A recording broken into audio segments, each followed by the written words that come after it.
Magandang umaga, kumusta po? Narito po ulit ang update natin para sa lagay ng ating panahon ngayong umaga po ng September 29, 2024 na kung saan sa ngayon po ang bagyo na ating binomonitor na bagyong Julian ay nag-stationary po ngayon dyan sa silangang bahagi ng Santa Ana, Cagayan at ngayong madaling araw ay nasa layo po ng 239 km east ng Santa Ana, Cagayan na umaabot na po ang bugso ng hangin nito sa 95 kilometers per hour at nag-iba na rin po ang direksyon nito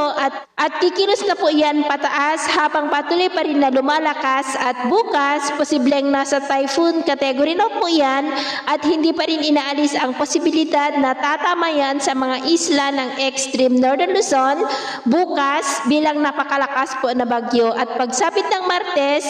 posible po na aabot na yan sa intensity peak nito na 205 kilometers per hour bilang super typhoon na nagbabanta naman po na lalapit din sa may Taiwan. At sa Huwebes ng umaga ay posibleng makakalabas na po iyan sa ating area of responsibility.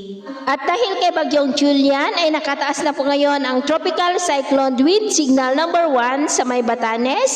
Cagayan, kasama na po ang Babuyan Islands, Isabela, Apayao, Kalinga, the eastern portion ng Mountain Province sa may Natolin, Paracelis, maging po sa eastern portion ng Ifugao, sa may Aguinaldo, Alfonso, Lista, at maging sa may Ilocos Norte, Abra, at ganoon din po sa northern portion ng Aurora sa may Dilasag at Kasiguran.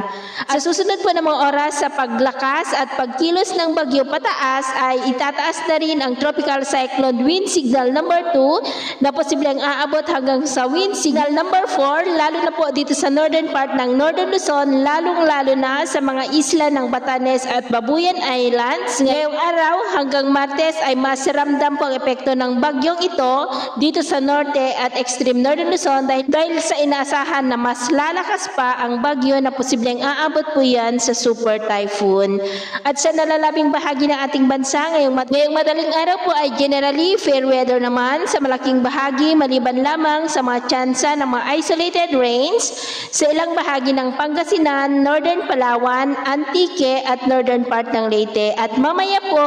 ay sisikat naman ang araw sa malaking bahagi ng ating bansa pero dahil sa bagyo ay posible pa rin at mataas ang tsansa ng maulap na kalangitan with isolated light to heavy rain sa malaking bahagi ng Northern Luzon at sa mga isla po ng extreme Northern Luzon kaya mag-ingat po tayo sa mga banta po ng mga pagbaha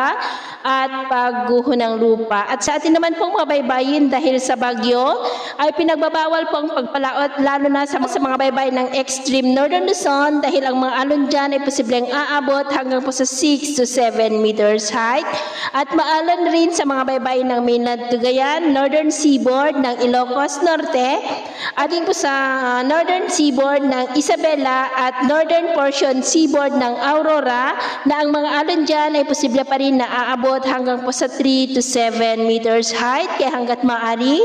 ay iwasan na po muna natin ang papalaot dyan sa mga may kulay pula para po mas makaiwas sa mga sakunang pangkaragatan. So ito po ang latest update natin sa araw na ito at ako po muli si James na nagsasabing sa kahit anong pagsubok po na darating sa ating buhay, huwag na huwag po tayong mawawalan ng pag-asa. Thank you and God bless!